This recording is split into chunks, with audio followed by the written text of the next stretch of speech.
Hello dear students, I am Pinaz Kavrana. Today we will be doing the third chapter of civics, that is why do we need a parliament. In the previous video we had done the part 1 of this chapter where we had understood what is a parliament, how is it formed, and we were to understand the three roles of the parliament in this video.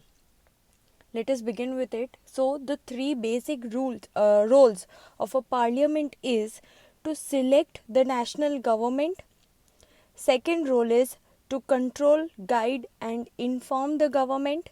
And the third role of the parliament is law making. Okay, so now we know that after independence our country had made up a constitution, and it also came up with this parliament where we have all our MPs, MLAs, government sitting, taking decisions, making laws for the country, running the country basically, and that is their workplace basically in easier terms if I want to say. The parliament has three major roles. I repeat, the parliament has three major roles. That means the parliament is doing three main things for the country. That is, it selects the national government. A national government, like who will be ruling the country, who will be the ruling party, is selected in the parliament. Second thing that the parliament does is it controls, guides, and informs the government. Okay, the parliament's task is also to control the ruling party, guide the ruling party, and always inform the ruling party of what should be done. Parliament's third role is law making. Now this law making is the role that we will be understanding in the later chapters. In this chapter we will only go through the role number 1 and 2. Let us begin with it. First is to select the national government. Okay, first of all, first role was to select the national government. Now here we know that the parliament, it consists of the president, the Lok Sabha, and the Rajya Sabha. Okay, the parliament, it consists of president, Rajya Sabha, Lok Sabha. In the Lok Sabha elections, the voting is counted. After the Lok Sabha elections, the voting is counted. After counting the votes, we get to know that which party is winning. The party that is winning, its candidate or representative becomes the MP. For example, voting takes place in Surat. It takes place in different areas. Every area has a representative, a person who is standing in the name of BJP, or a person who is standing in favor of Congress. ठीक है, in Surat, every area, people of every area are voting the candidates of BJP. And for example, Surat has 7 voting areas.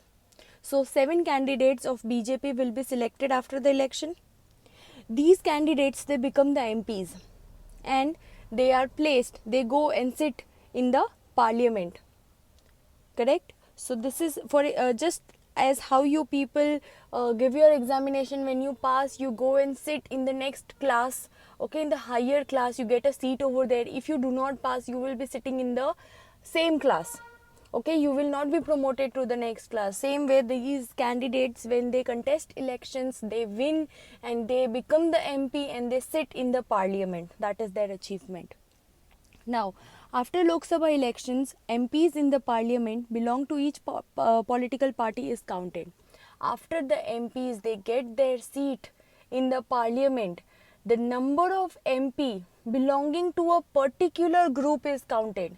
For example, if there are 75 MPs of Congress and some 250 MPs of BJP, which party has got more MPs? Of course BJP. So who's the winner? BJP. Okay, so this is how the BJP government is formed. Now we also know that in the parliament there are 543 seats. Okay, and to be in majority, a party needs to at least have 272 MPs. Okay, you can see here in your screen, the orange one is the MPs, the number of MPs of a particular party. Say I take results of this year, I would say it is the people from BJP.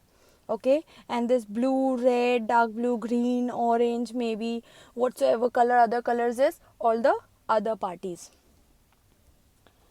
Now, in these other parties, the color that you see the most, or the number of MPs that are the most after the after the ruling party, become the opposition party.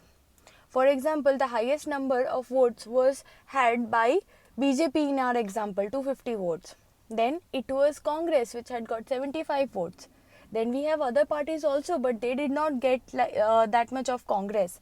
They got some 5, 10, 15, 20 or maybe 30. So the opposition party is the main opposition party is the Congress. Now these opposition, another task is to select an executive who can implement laws made in the parliament. Executives are the one we talk about while thinking of the government. So in the ruling party, amongst the ruling party, the number of MPs that we have, from them we will select a main leader, an executive who will be in charge of taking all the decisions for the country, for the party and for everything. The PM is the leader of the ruling party in Lok Sabha, and that person is always the PM. From MPs who belong to PM's party, he selects some ministers to work with him, and then the PM, he will always select some people who can work with him, because he cannot single-handedly take decisions regarding education, transport, health and every sectors. So he takes ministers with him who can work with him on various areas. When the desired majority, okay, then this was the case when we get a majority and somebody becomes the ruling party. But there might be cases or elections where a single party is not getting a majority vote, yani ki 270 votes is not received by a single party. Then what will happen? In that case, what happens is, these people, they work in collision government. Coalition government is what, you see in your screen, there's a chain where all the different parties are stickers of all different parties are together. It means that every party joins hand together and they work together for the next 5 years for the betterment of the country. Coalition is of course not very convenient and easy. Then we have the Rajya Sabha. Rajya Sabha performs a very important function. It performs as representatives of state. Any bill, that is any law, is required to pass through the Rajya Sabha to actually become a law. Okay, unless a bill is not being passed from the Rajya Sabha, a paper is not being approved in the Rajya Sabha, it will not become a law. This is what I can say in easy statement. It has an important role. Rajya Sabha also has an important role of viewing, altering laws initiated by the Lok Sabha. Lok Sabha can put up any sort of law, any laws can be abolished, or whatsoever happens with the laws of the country. Everything is going to be approved first by the Rajya Sabha. Without the Rajya Sabha's permission, Lok Sabha cannot pass any law. The members of the Rajya Sabha are elected by the elected members of the Legislative Assembly of various states. In Rajya Sabha, we have 233 elected members plus 12 members nominated by the President. Okay.